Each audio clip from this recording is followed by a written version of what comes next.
எல்லோருக்கும் வணக்கம். First market எதனால் ஃபால் ஆயிருக்குன்னு தெரிஞ்சுக்கலாம். லாஸ்ட்டு 3 டேஸாக கண்டினியூஸாக ஃபால் ஆயிருக்கு.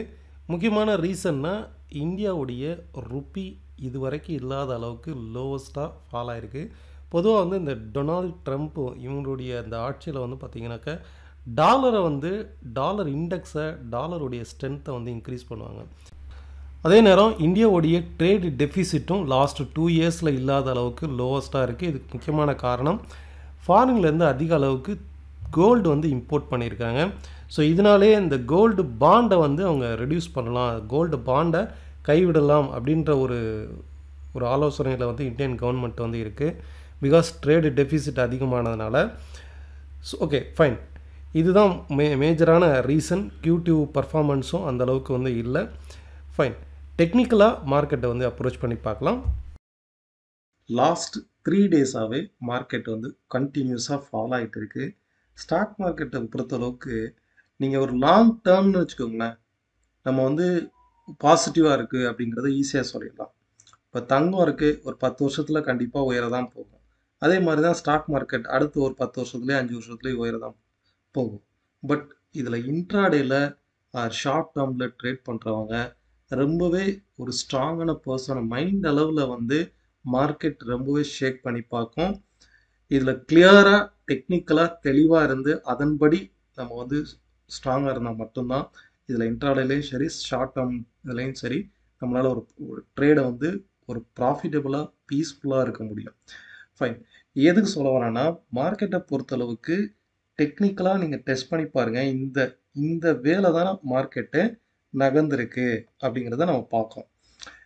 இந்த ஒரு சைடுவேஸ் மார்க்கெட்டில் தான் மார்க்கெட்டுடைய மூவ்மெண்ட் இருக்குது. இந்த வேலை தான் ஒவ்வொரு முறையும் இந்த ட்ரெண்டை டச் பண்ணும்போது மார்க்கெட் ஃபால் ஆயிருக்கு. அகெயின் இந்த ட்ரெண்டை டச் பண்ணும்போதும் ஃபால் ஆயிருக்கு. லைக்வைஸ் ஒரு ஹெட் ஷோல்டருடைய ஒரு ஃபார்மேஷன். ஸோ இது பிரேக் அவுட் ஆயிருக்கு. இன்றைக்குமே இந்த க்ளோஸை வச்சு பார்க்கும்போது இன்னும் ஸ்ட்ராங்காக பாருங்கள். இன்றைக்குமே க்ளோஸ் வச்சு பார்க்கும்போது இந்த க்ளோஸ் டு க்ளோஸ் கனெக்ட் பண்ணும்போது கரெக்டாக இந்த ட்ரெண்ட் லைன் நிற்குதா? ஓகே, ஸோ இது ட்ரெண்டு பேட்டர்ன்ஸ் சேஞ்ச் ஆகிட்டே இருக்கும். இதனுடைய ரேஞ்ச் இந்த ரேஞ்ச் தான். அப்போது மார்க்கெட் செல் ஆஃப் இது வரைக்கும் ஃபால் ஆகிருக்கு இல்லையா, இந்த மாதிரி ஒரு செல் ஆஃப் அப்படின்னா ஒன்லி இந்த பிலோவில் இருக்குல்ல, இந்த நெக்லைன் இருக்கு பாருங்க, இந்த நெக்லைனை பிரேக் பண்ணும்போது தான் தெளிவாக நீங்கள் நோட் பண்ணிக்கோங்க. இது இந்த பேட்டர்ன் ஃபெயிலியர் வாட் எவர், இந்த நெக்லைனை பிரேக் பண்ணும்போது தான் மார்க்கெட்டே டவுன் ட்ரெண்டுக்கு போகும். அதாவது 23,865 ஆர் 860 இந்த லெவலை பிரேக் பண்ணாலே போதும். இது பிரேக் பண்ணி க்ளோஸ் ஆகணும்னு அவசியம் இல்லை. ஷார்ட் டேர்ம் ட்ரேட் பண்ணுறவங்க, ஸ்விங் ட்ரேட் பண்ணுறவங்க இந்த லெவலை கவனிச்சு பாருங்கள். இப்போ இந்த அனாலிசிஸ் கூட நம்ம மார்க்கெட் க்ளோஸ் ஆனதுக்கப்புறம் க்ளோசிங் பேசிஸில் தான் நம்ம அனாலிசிஸ் பண்ணுறோம். பட் இன்னுமே டிஃபிகல்ட்டு மார்க்கெட் லைவ் மார்க்கெட்டில் அனலைஸ் பண்ணுறது, லைவ் மார்க்கெட்டில் ட்ரெண்டை கணிப்பது. ட்ரேட் பண்ணுற ஒவ்வொருத்தருக்குமே தெரியும் மார்க்கெட்டுடைய உண்மையான ட்ரெண்டை, உண்மையான முகத்தை எடுத்த உடனே காமிச்சிடாது. மார்க்கெட் ஓப்பன் ஆகும்போது நல்லா ரைஸ் ஆகும், அகெயின் ஃபால் ஆகும், அகெயின் ரைஸ் ஆகும். எந்த பாயிண்டில் திரும்புது, எவ்வளோ தூரம் திரும்புது, இதுதான் டெக்னிக்கல். இப்போ நான் க்ளோசிங் மார்க்கெட் க்ளோஸ் ஆனதுக்கப்புறம் நம்ம பேட்டர்ன்ஸ் வந்திருக்கு இது சொல்கிறது கூட ஓரளவுக்கு ஈஸி. பட் லைவ் மார்க்கெட்டில் இந்த பாயிண்ட்லேருந்து இந்த பாயிண்ட் வரைக்கும் ஃபால் ஆகும், இங்கேருந்து இவ்வளோ தூரம் ரைஸ் ஆகும். ஸோ இதை கண்டுபிடிக்கிறது தான் உண்மையான டெக்னிக்கலாக இருக்கும். இதை நம்ம லைவ் மார்க்கெட்டில் பப்ளிக்காகவே இன்றைக்கி நான் கணிச்சதை ஒரு எக்ஸாம்பிளாக சொல்கிறேன். மார்க்கெட் இன்றைக்கி நிஃப்டி ஓப்பன் ஆனதுலேருந்து ரைஸ் ஆகிட்டே இருந்தது. எல்லோரும் நேற்றுக்கு ஃபால் ஆன மார்க்கெட் இன்றைக்கி ரைஸ் ஆகும் அப்படின்னு நினச்சிருப்போம். பட் ஒரு குறிப்பிட்ட பாயிண்டில் இருந்து மார்க்கெட் திரும்புது. இதுதான் நம்ம ஸ்ட்ராட்டஜி வைஸாக ஜிஐ மெத்தடில் இன்றைக்கி ஃபார்ம் ஆகிருக்கு அப்படிங்கிறத நம்ம ஸ்டூடெண்ட் குரூப்லேயே நான் போஸ்ட் பண்ணியிருந்தேன். நாட் ஓன்லி ஸ்டூடெண்ட் குரூப், இதை பப்ளிக் சேனல்லையும் டெலிகிராம் சேனல்லையும் போஸ்ட் பண்ணியிருந்தேன். கரெக்டாக 9:50க்கு 24,390 இந்த ரெசிஸ்டன்ஸு இங்கேருந்து ஃபால் ஆகும். இது வரைக்கும் ரைஸ் ஆன மார்க்கெட்டு ஃபால் ஆகும், கரெக்ஷன் ஆகும். அப்படி கரெக்ஷன் ஆனால் எவ்வளோ தூரம் ஃபால் ஆகும்? 24,220 செகண்ட் லெவல் பாருங்கள். ஸோ நம்ம போஸ்ட் பண்ணது 9:50க்கு 9:50க்கு அப்புறம் ஆக்சுவலாக மார்க்கெட்டில் என்ன நடந்திருக்கு அப்படிங்கிறத ரன் பண்ணி பார்க்கலாம். நெக்ஸ்ட் கேண்டிலே ஃபாலோ ஆகிருப்பாருங்க. ஃபாலோ ஆயிருக்கா? சரி, அப்படி ஃபாலோ ஆகும்போதும் கரெக்டாக நம்ம ப்ரிடிக்ட் பண்ண அந்த சப்போர்ட் லெவலு 22,220 இந்த ரீஜனில் வந்து ஏன் மார்க்கெட் ரிவர்சல் ஆகணும்?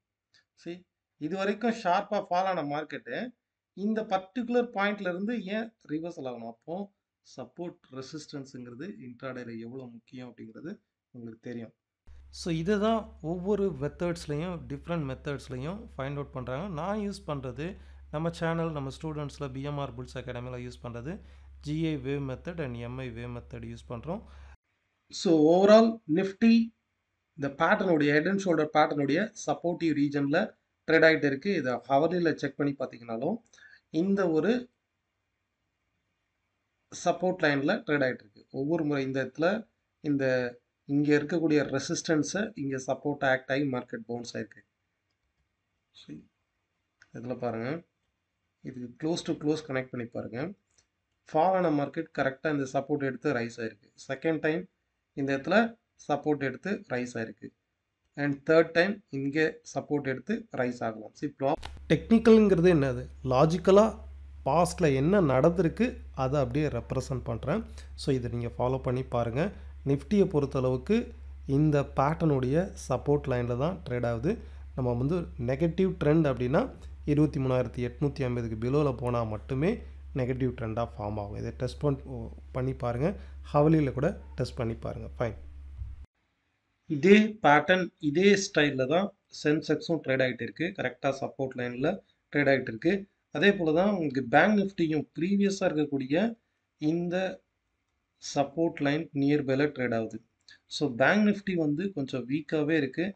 ஸோ பேங்க் நிஃப்டியை பொறுத்தளவுக்கு இந்த க்ளோசிங் நீங்கள் வந்து வாட்ச் பண்ணி பாருங்கள். ப்ரீவியஸாக இருக்கக்கூடிய இந்த ட்ரெண்ட் லைன், அதாவது இந்த ப்ரீவியஸாக இருக்கக்கூடிய இந்த சப்போர்ட் லைன் 51,600ங்கிறது வந்து ஒரு குரூஷியலான சப்போர்ட். இதுக்கு பிலோவில் போகும்போது பேங்க் நிஃப்டி வீக் ஆகிடும். ஸோ ஓவரால் நிஃப்டியும் சரி, பேங்க் நிஃப்டியும் சரி அண்ட் சென்செக்ஸும் சரி இந்த சப்போர்ட் லைனில் ட்ரேட் ஆகுது. பட் நெகட்டிவ் ட்ரெண்டுக்கு மாறலை. வாட்ச் பண்ணி பார்க்கலாம். இன்றைக்கி வந்து ஃபெட்டுடைய ரிசல்ட் வந்து வெளியிடுவாங்க. நாளைக்கு வந்து ஒரு கிளியரான ட்ரெண்ட் வந்து தெரியும். நீங்களும் இதை டே டைம் ஃப்ரேமில் ஒர்க் அவுட் பண்ணி பாருங்கள். என்ன ரிசல்ட் வருதுன்னு பார்க்கலாம். இன்றைக்கி இண்டிவிஜுவல் ஸ்டாக்ஸ் நான் எதுவும் போஸ்ட் பண்ணலை. நாளைக்கு லைவ் மார்க்கெட்டில் சந்திக்கலாம். நன்றி, வணக்கம்.